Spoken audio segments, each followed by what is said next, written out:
Welcome to Legacy Lounge, the podcast where you'll discover how to lead with purpose and build a legacy that matters.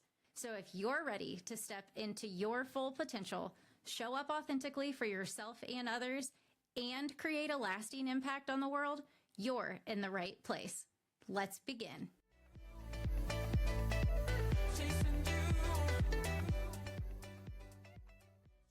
Hello, and welcome back to another episode of the Legacy Lounge, and you are in for a treat today.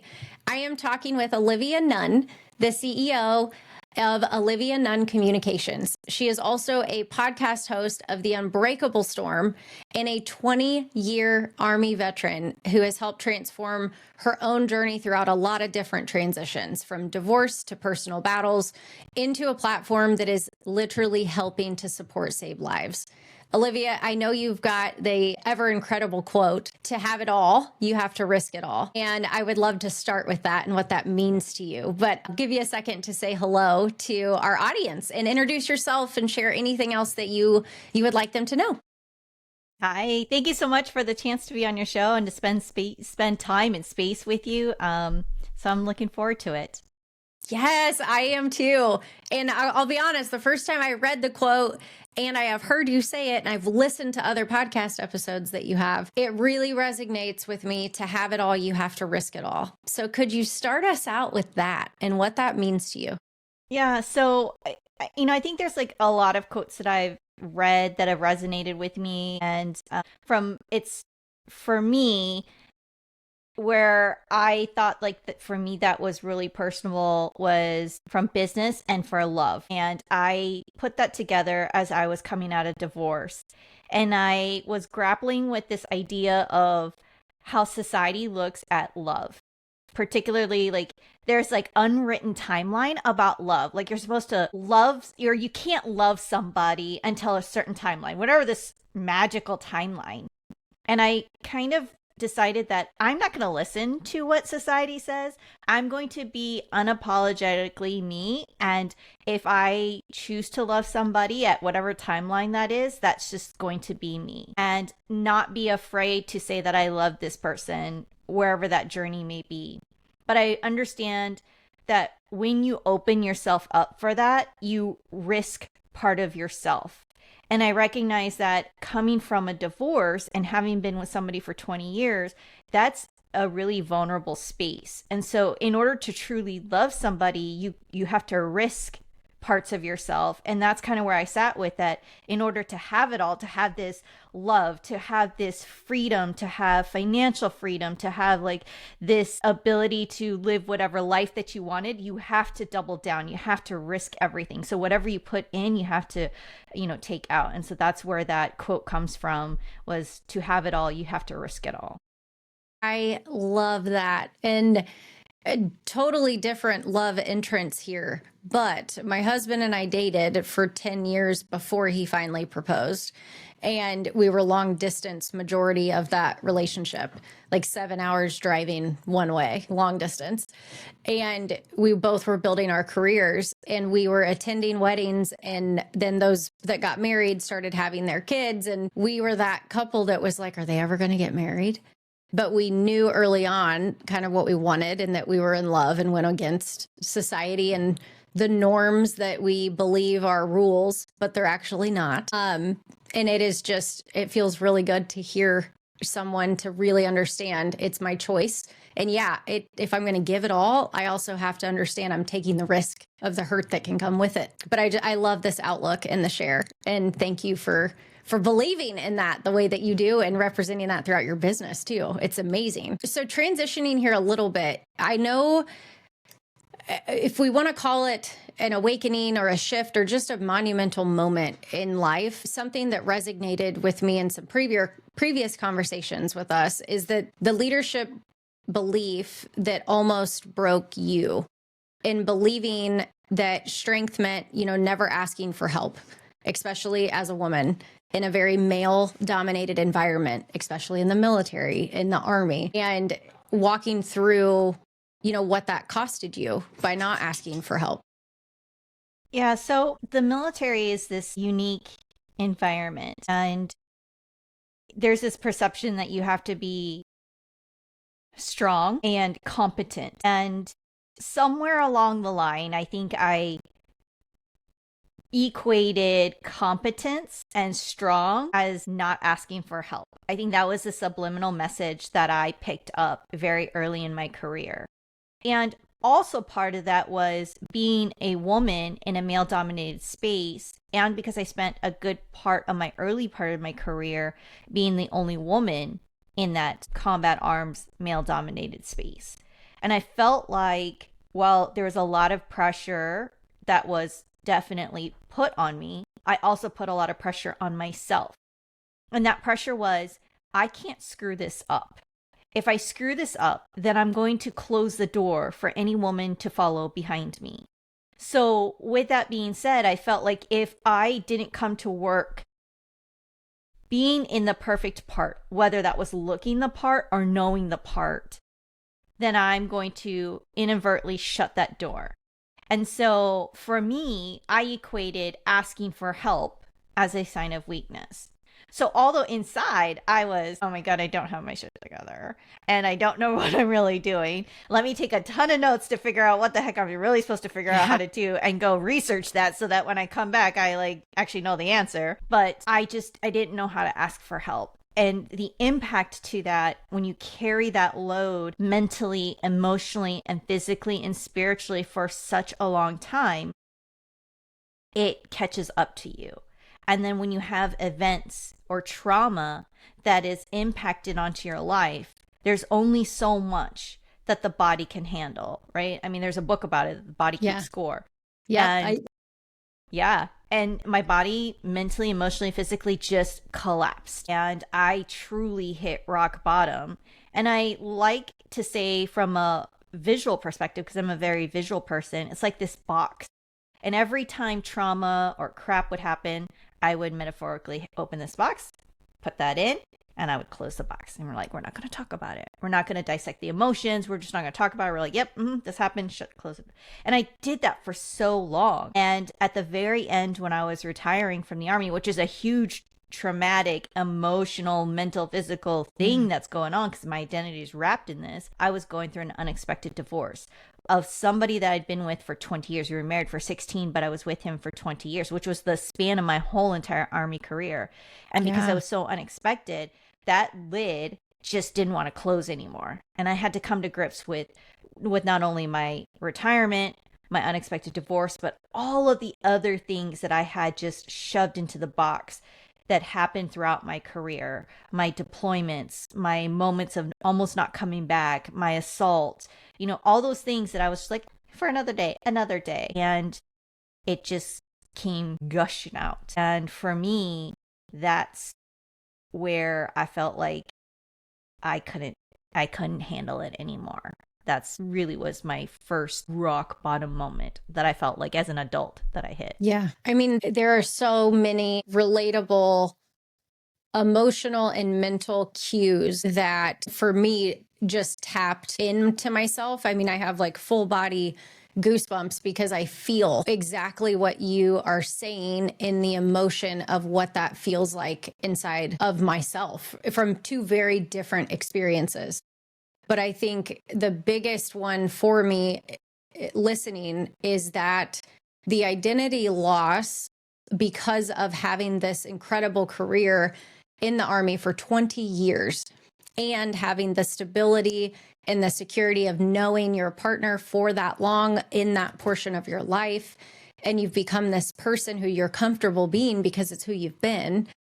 When you shift out of that arena of comfort and knowing, and your identity is in that entanglement in every aspect, and you choose to remove yourself in any capacity, you don't know who you are. You don't know who you want to be. You don't know what is life going to be like operating different, because this is all I know for so long and it's who I've become. And shoving things into the box, whether or not it's asking for help or can you explain this or hey, this was a little confusing, that we don't want to show as an option for someone to nitpick apart our strength as a woman, as a leader, as an influential voice in the room. and we don't want to ask for anything because there's already eyes on us as the only females in the room. And you add the context of a male dominated space, or even with your partner of, I don't know what to do, but this doesn't feel good, or I'm scared. And I constantly felt like Carrie, right? This kind of shows you how old I am. Like the movie Carrie, like they're all going to laugh at me. Like I felt like I had to know the answer. Like there was no space to not know the answer. And I know that sounds crazy, but that's truly how I feel all the time. I mean, that still is with me, even though I've been retired for 4 years. Like I feel like when somebody asks me a question, it's like, I cannot not say, I don't know. Like that's like, you can't say that. Like I have to have an answer, you know? I don't know why that is such a beaten concept into me, but I feel like I can't give you the deer in the headlight look, and I cannot say, I don't know. Because if, you know, I think about when I was a kid, like when your parents asked you a question, you're like, I don't know. Like it enraged your parents. What do you mean you don't know? And I'm like, yes. Yep. Yeah. So asking for help, I think for me has ingrained into me that it's a sign of weakness, but going through therapy, I've learned it is the exact opposite. It was first the hardest thing I've ever had to ask for was saying that I need help.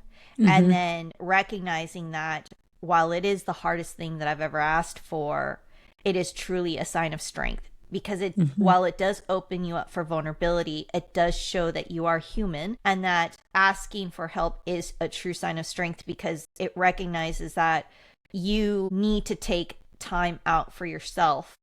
And in being aware of that, that is true strength. Yeah. Well, and I think too, in the spirit of even the verbiage of unbreakable storm, which we'll get into some more detail here too. What was the transition storm like, and whatever you are comfortable sharing or what you want context around, but kind of like the moments when you realized what was happening inside of you or with you was no longer going to be sustainable, what that transition in the storm looked like. How did you perfect how the storm then changed your leadership beyond, like a little preview through the storm, and then what you took from that to then pour into how you're going to change your leadership and apply that in resilience of like, okay, I'm here, we're starting over, I'm at rock bottom, this is what I want to do, and how you pivoted that. Yeah. So, you know, when I hit rock bottom, and I think leading up to that moment, let me say that the Army had taught me how to be an amazing planner, right? And as a planner, you plan courses of action, you know, and oftentimes it's 3, 4, 5 courses of action of ways in which that you're going to plan in and around options. And leading to where I hit rock bottom, I had actually planned 3 ways that I was going to end my life. And I had vividly laid it out to the detail in how I would execute any one of the 3. And it was just a matter of when I was going to do it. Because it was no longer about how, it was when. Because that's how broken I felt and how lost I felt. And the day that I felt like this was the day that I was done and I was going to do it that day, there was a voice that just was like, no. You have to try one more time. Because I was trying to find someone to talk to. I had reached out to multiple options, different counselors, different nonprofits that I felt like I needed to talk to somebody, whether it was to talk me off this ledge or just somebody to like tell me that I'm not crazy. Yeah. And to me, it was my faith, right? I'm a follower of Christ. And it was this voice saying, try one more. And so I tried one more nonprofit and was give an hour. And I was like, okay, I'm going to try this. I'm going to look for one number. And if they answer, then I'm going to try. And surprisingly enough, I ended up speaking to a counselor that day. She took my phone call and she spoke to me. And this is where faith comes in, right? Divine intervention. Not only did I end up speaking to somebody, she actually had been retired in understanding the military system. She had worked within the military system. So she knew exactly how our behavioral health system worked. While she was no longer working it, she knew exactly, and she knew what I needed to do. And because I was still active duty at the time, she was like, stop, time out. Where do you live? Where's the local military installation to you? How far it is? And she just gave me a set of instructions. And there was something in me that kind of like shook me to the core, where I felt like I was going to get in trouble if I didn't listen to her. So I followed what she did, what she told me to do, and I ended up checking myself into behavioral health that day. And that started me on the journey of my own therapy and my own treatment. And so for me, that was step one, was seeking treatment, getting treatment. And it was very intense. It was taking accountability of where I was at. And at the same time, when I wasn't in therapy, I spent a lot of time reading the Bible, doing Bible study. I was journaling a lot. And for me, it was, where am I going to go with this? Where am I going to survive to the next day?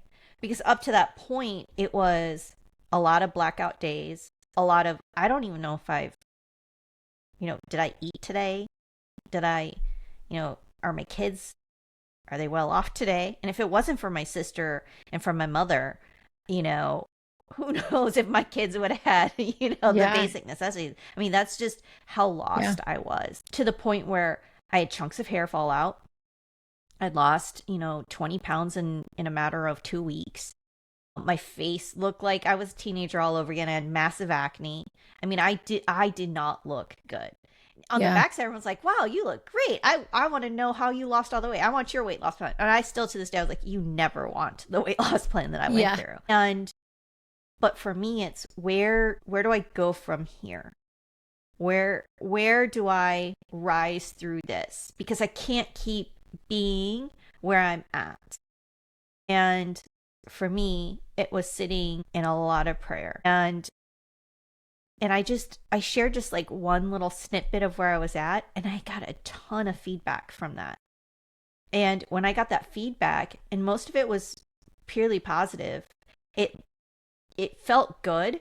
And then at the same time, a light bulb went off of how being authentically vulnerable, being authentically who I was, and because that's always how I've led as a leader in the military, I recognize that when you give space and breath to your own story, it allows others to see themselves and for them to want to share their story. It gives them courage to do the same.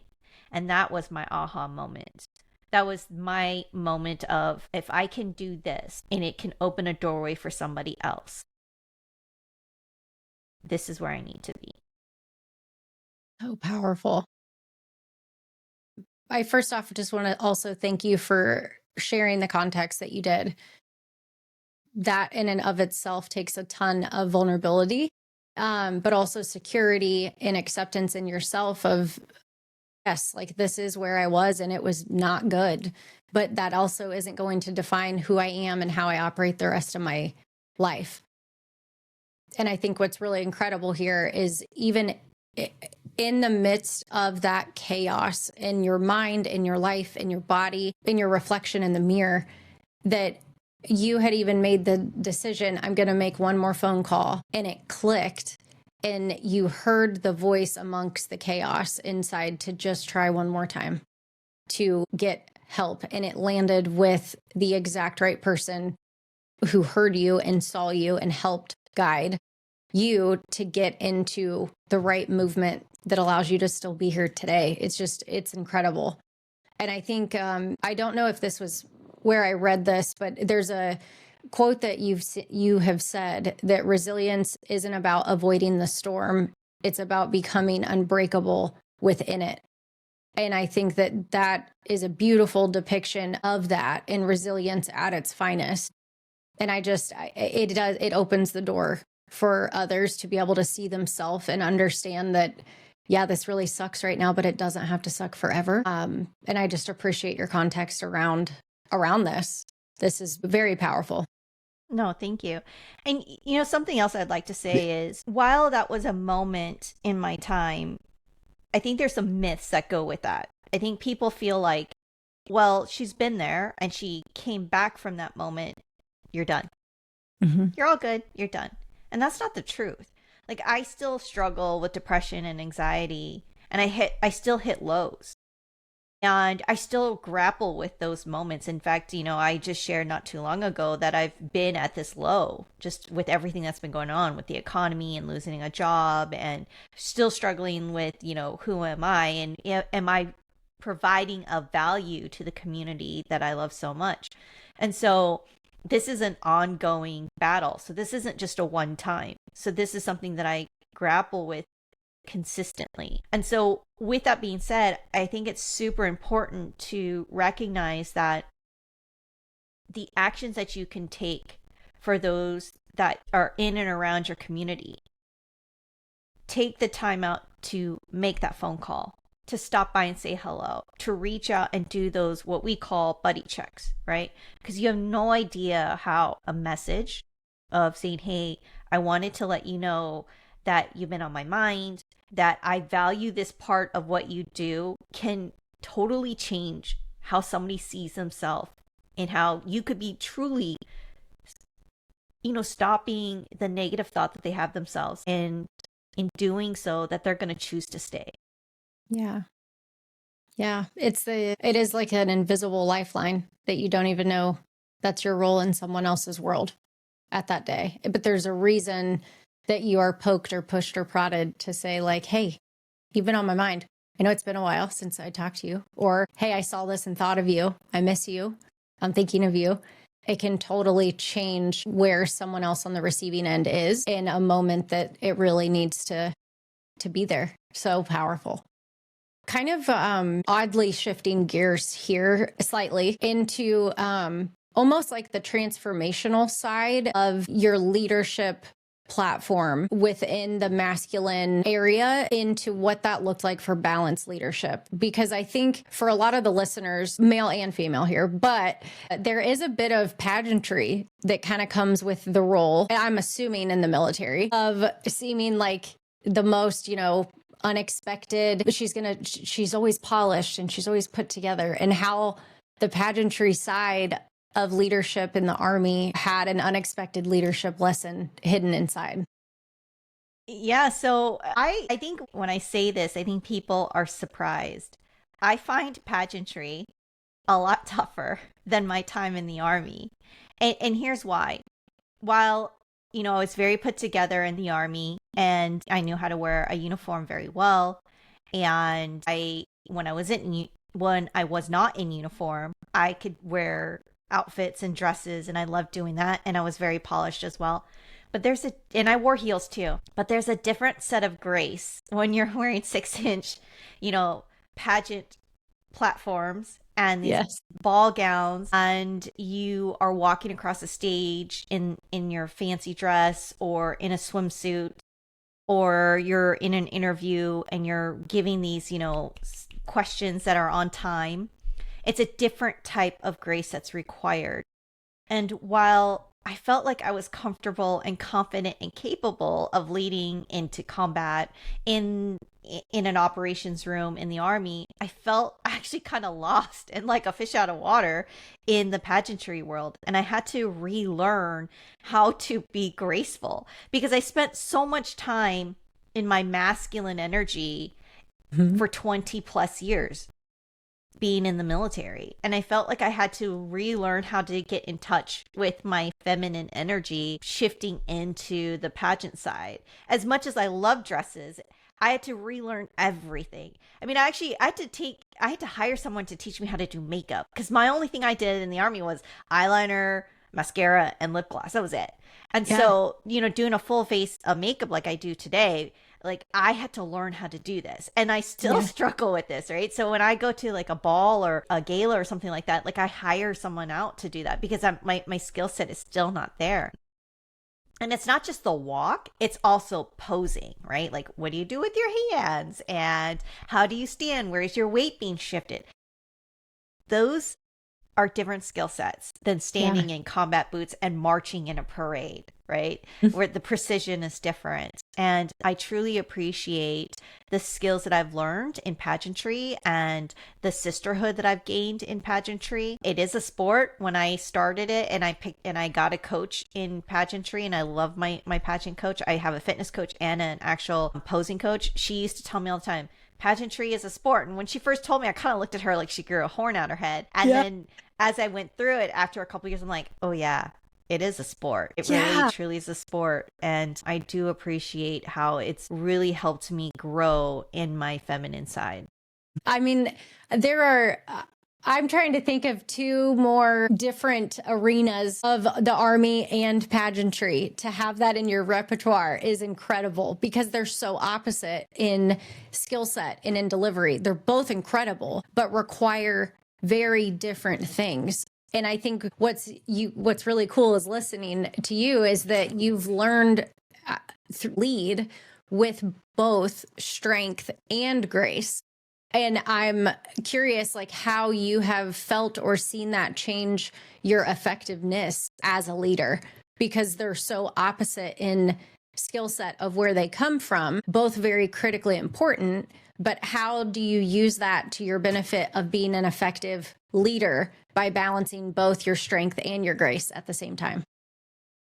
You know, I've been very fortunate that the women that I've been able to make friends with on the pageant side, especially those that are veterans of the pageantry, have really taken me under their wing and have been able to really, tutor me and nurture me in that environment and help me rise as a queen. And in the same token, I've been able to help them from a leadership perspective, because those are the skill sets that I've gained as a leader. And the things that I have to work through as a leader are understanding how to be a good follower, right? I have this innate just want sometimes that when I see a problem, I want to fix it. And so I've had to learn how to just sit back and just kind of let things kind of fall and let the group and the dynamic kind of fix itself. And also recognize that that's not always my position to fix or to lead. That, I'm not Lieutenant Colonel Olivia Nunn anymore. I'm Olivia, and my role is in a different capacity. And so, how do you come in and guide somebody, by like giving some recommendations without completely taking over? Yeah. And that's true in corporate America too, as I've taken on some jobs in corporate America, just like learning to really bite your tongue and go, okay, Yes. especially when a lot of your bosses are, 10, 15 years younger than you. Yep. And that has been a really tough pill for me to like really learn how to swallow at times, because the military is a hierarchy, and that hierarchy is based on rank. Well, not always, but 99% of the time, because it's a hierarchy, it's also the age kind of coincides with that. So oftentimes your boss, who's a higher rank than you, is oftentimes also older than you. So, and because I'm Korean, that also goes very well with my culture. In my culture, it is an honor and a privilege to listen to somebody who's older. Age is a big deal. You give honor to someone who's older. And so for me, it's like kind of hard sometimes when you have a boss that's like 15 years younger than you, that's like telling you what to do. And in my head, I'm just like, but what have you done? Where have you lived? What have you lived through? And in my head, I'm like, I've done this. Yeah. Okay, I'm going to learn to be quiet. And, Yes. So those are some of the challenges, but those are challenges and lessons in leadership, not only for the people around me, but truly for myself. Oh, that's so well said. I got to share a quick story because it just, to this day, it makes me laugh. To your point, the inverse of my time in corporate, I was that leader that was a lot younger than my direct reports. And there was one position I held in property management specifically, and all the technicians in different buildings about to retire, basically. And so when I came in for an introduction, get to know you, and I introduced myself, there's one gentleman who his name is Bill, and he's a close family friend now. But the first thing he had said was, all right, kiddo, my t-shirt is older than you. Like, how are you, my boss? And all I could do was laugh. And I was like, you know what, Bill? We're going to be best friends. You just don't know it yet. And lo and behold, years later, he attended our wedding after we finally got engaged and married, and he had retired from Target. And I just think about that all the time because that is such a meaningful relationship to me because there's so much wisdom that he has from his tenure, from his experience, from his buy-in with the team, the rest of the team in any capacity. But the first impression of, all right, youngster, like, what is happening here? It was very intimidating to me, but I knew my job was to not only ensure we deliver the results and the outcomes that we're chasing for the company, but to also build rapport and relationship, to learn from him in that relationship and to learn about myself in a space that was safe enough that we could be real. And I finally told him one day, like, the t-shirt comment really stayed with me. But the beauty is what relationship came out of that, because there was so much that I had avoided previously out of intimidation and fear. And yeah, you're right. I don't know why I'm leading you. You have way more knowledge on this, but it allowed me to learn a lot about myself in that. And I just think it's a beautiful gift when you learn to slow down for yourself too and understand what is my role, even though I could lead and take over this situation. Does that benefit everyone else to learn and grow alongside me and grow my ability to be patient and guide others to what they don't realize they're capable of doing yet? Absolutely. Just a funny plug that is on my mind. Yeah. I love your know, build, and discipline framework. And I would love it if you could just break this down for our leaders listening who might be struggling right now with one thing or another. And if you could give an example of how a leader could even implement it this week of the episode releasing, that would be amazing. So the know, build, discipline framework. I mean, I think for me, discipline has been such like a everyday part of my life. I grew up with, I'm first generation Korean American. My mom, I always say this, my mom could give any drill sergeant a run for their money. I grew up in discipline, and then I went into the Army, which is nothing but structure. And so I think that when it comes to discipline is you've got to build structure in your day. Like that's step one. And something simple is making sure that every single day you wake up and make your bed first. I mean, there's plenty of videos and quotes about how an admiral talks about how you wake up, start your day with making your bed. That's an accomplishment, right? I'm a checklist person. You don't need to make a long laundry list of checklists for the day, but maybe 5 things that you're going to accomplish for the day. And just sticking to small lists of discipline. And the discipline should be not only that you're going to commit to it, but you're committing to yourself. And that's your spiritual side, your health side, and then the responsibilities that you have in the work-life balance, right? And what do I mean by that? I used to think that work-life balance was this juggling aspect, like this work and this life, and you're supposed to like do this equally. And I realized that you can't do that. I think it's a way of, in this season, define season. Is it a week? Is it a month? Is it a year? Whatever time frame that works for your family, you're going to invest that focus to work. But you recognize that if it's for a week, if it's work focus, the next week you've got to shift gears and now it's the family and the work has to take a back seat. But you've got to constantly rotate that. That's the balance. It's not they're both 50-50 because that's not right. That's not realistic. And I used to think that's what it was, but it's not. But it's having that honest conversation with your family on what that balance is. So the discipline is that you are disciplined to do that every single day. And here, let's just be honest. We're people, we're human, we make errors. And when you fall off that track, you assess it, you figure it out. You're like, well, where did I make that mistake? And you get back on track the next day. It's like dieting, right? Okay, you had a bad day, you ate too much cake. The next day, you don't throw it out. You go right back to what you're going to work on, right? You go back to the gym the next day. Maybe it's not a 30-minute hike on the treadmill. Maybe it's 15 minutes, but it's the small increments every single day, sticking to discipline. Love that.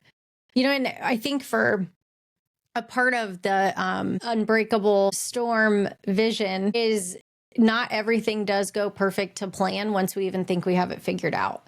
But the most important part of what I just caught you said too is that you still show up and you try. and you give your best effort that day. And so if you have a goal of your diet and then Halloween hits and you have candy, it's okay. You reset tomorrow. Not even waiting until next Sunday or Monday to align with the calendar. You commit to yourself, this is what I'm doing. It's okay. Give grace and get back to discipline with strength the next day. I love it. I love the influence. And that's really comes from the Army, right? Because we always say no plan survives first contact, right? Every plan, and like I said, the Army made me a great planner. It doesn't matter how perfect I think that plan's going to be. No plan survives first contact. So you plan, you hope for the best, right? But you plan for the worst. That's the other part that we say. And you just keep moving. Yes. Well, I know the impact of the work that you're doing is incredible and is landing amongst a lot of different people. And I think the ripple effect of the vulnerability side of the work that you do in sharing your openness about suicide had stopped others from ending their lives. How did sharing your darkest moments become such a strong leadership tool now? Because of that resounding impact that I see across the board from the work that you do. I think for me, I've got to say, it's probably been more personable. And if I got to be honest, probably selfish, right? And what do I mean by that is the times that I'm sitting in my lowest lows and I'm just questioning, what am I doing? Why am I even doing this? I will get a message out of the blue of the work that I am doing or the work that I've done or the posts that I've made of how it has changed someone's life, of how it's helped them. And that's what reminds me of like why I'm doing what I'm doing, right? And they may or may not be somebody that I know. Oftentimes, 80% of the time, it is somebody that I actually don't know. It is somebody that who does follow me that I don't have a personal connection with, that they, have seen my post or someone connected them to a post that I've sent out. And that means the world to me. Well, I just want to applaud the courage that it takes to not only share it once and then move forward and through that and feel okay and grounded, but to root so strong, balanced in that, in owning this was a part of me and I own it and I'm okay, but I also want to talk about it because it isn't on headlines everywhere. But I know that it's what people are struggling with. Thank you for being a voice that is in the community for others to see, and that it is helping and resounding, whether or not you know them or not. Thank you for being one of those voices. No, thank you. One other thing too is leading. I think your lens of service is beautiful. And a lot of your work and your mission bridges the gap between military and civilian worlds, which is needed. But I think it's a really, really intimidating for people to understand. So what is one thing that civilian leaders need to understand about veteran leadership that could help bridge that understanding? Oh gosh, I could probably talk about a ton of things. Here's the thing. The value of a veteran brings so much to your community, to your workspace. And believe it or not, you probably have more veterans than you recognize, because oftentimes veterans won't self-identify, let alone claim the title that they're veteran. There's so much stigma when we say veteran. America has this notion that veterans are broken, that we all have PTSD. And when we say we have PTSD, it's this negative connotation of PTSD. And with being broken, that, we're a harm to everybody because of our PTSD, that we're going to harm ourselves, our children, our neighbors. I mean, again, the news can sensationalize that. We've probably seen those stories, but that's not every veteran.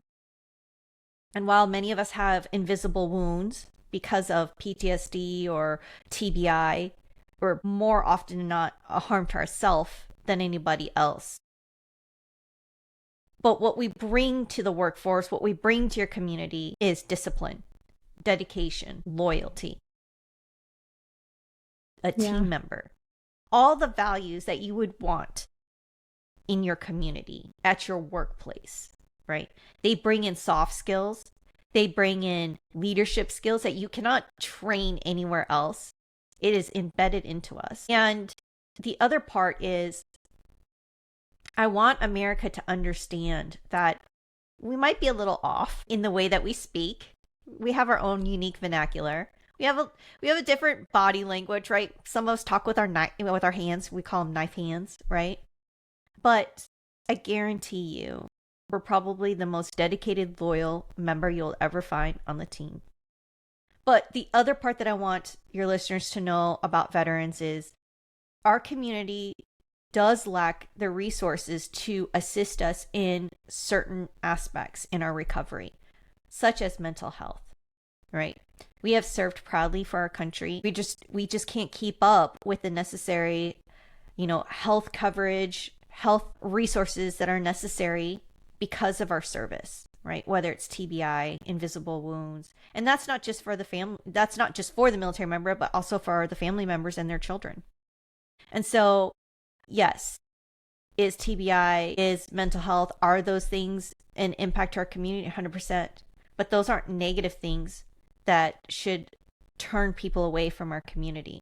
And the other part is we also have a conversation of being food scarce within the military community that oftentimes that people aren't aware of, that military families oftentimes can't feed their families. And so a way to give back to military communities is, food donations, diapers, canned goods. And so military families are proud. They're not going to say this. Yeah. So powerful. Thank you. Thank you for that. And thank you for the articulation of that for listeners everywhere and in how to help support Take Action this week, because they deserve it. And it's not very easy, or not, it is easy. It is not very publicized how to support your veterans in your backyard local community today. But now everyone has something that they can go do to support them. I love it. I want to, as we start to head towards a wrap up of this interview here, you said the biggest failure is letting fear stop leaders from chasing their dreams. So what is your advice for someone who might be listening right now who is paralyzed by that fear, and that is what is currently stopping them? What would you want to say to them? I think it kind of goes back to a little bit of what I said. There's this idea that you think that you're Carrie, that they're all going to laugh at you. And the truth is, the only person that's going to laugh is yourself, right? And I say this knowing that I'm constantly in this cycle too. We're so wrapped up in looking at social media and doing this comparison of life and thinking that I'm not special enough, or I'm not enough, or I can't. Instead of recognizing that honestly, most people are so engrossed in their own life that they're not really looking at you, right? And so don't let fear stop you from doing whatever it is. In fact, everything that you want, we've heard this, is on the other side of fear, but I'm going to take it a step further. Freedom is on the other side of fear. And so when you push yourself, it could be something as simple as, I want to do my first triathlon, right? Train for that. Or I want to start a business. I want to fly, right? I want to fill in the blank, right? The only person that is stopping you is you. And my list of things that I want to do is so long. It's probably just as long as my bucket list of places that I want to go. And the only person that's stopping me is me, and then probably some money.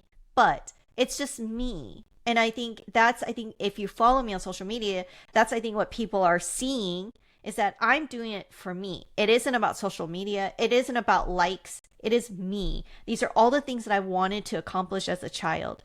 Yeah. Flying, like jumping out of a plane is still something that I want to do, right? Being a scuba diver, I want to do that. Like all of these things. Are they scary? 100%. But I want to do those things because those are all the things as a child that I'm like, man, that would be so cool to do X or Y. Yeah.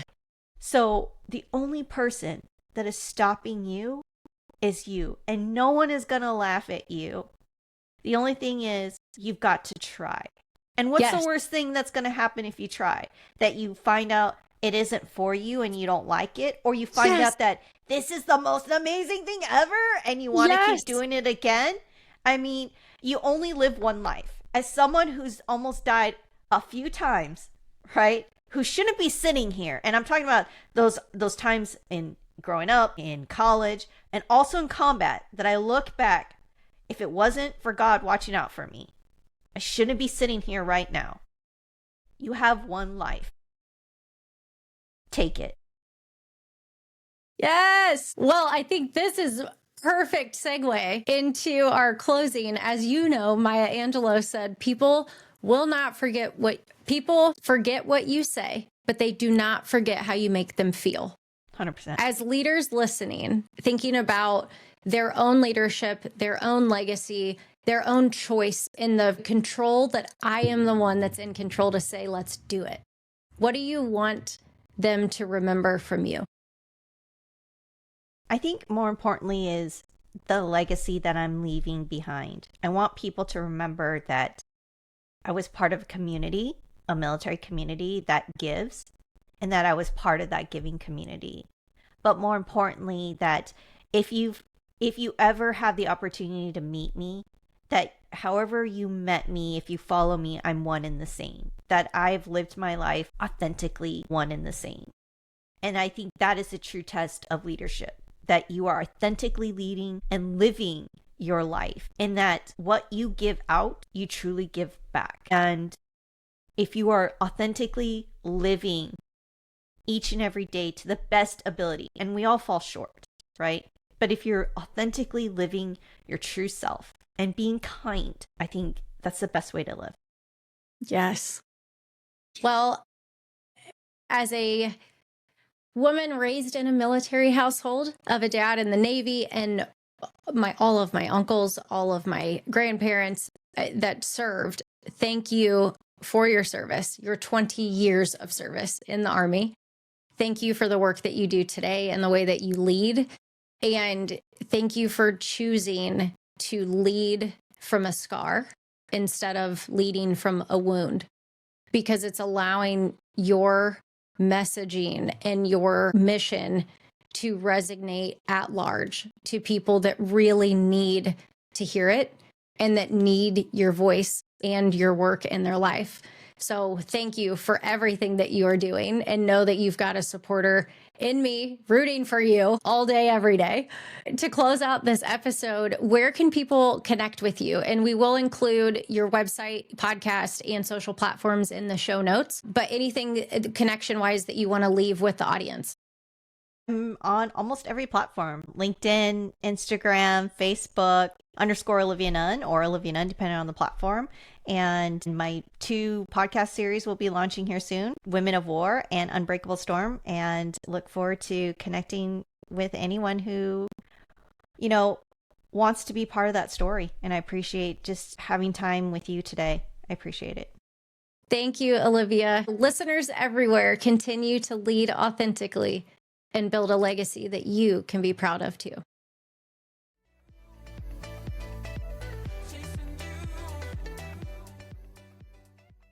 That's it for this episode of Legacy Lounge, a podcast dedicated to empowering you to lead with purpose.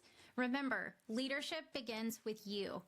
When you're connected to your values, strengths, and authentic self, you show up powerfully for your team, businesses, and everyone you lead. To authentically lead others, you must first lead yourself. I challenge you to consider, how are you investing in your personal growth to create a legacy that you envision? Thank you for joining me in the Legacy Lounge. If this episode sparked any thoughts or inspired action, I'd love to hear from you. I'm your host, Brenna Rollins-Williams. Connect with me on LinkedIn or other socials, and let's continue the conversation. Remember, your legacy is built one intentional step at a time.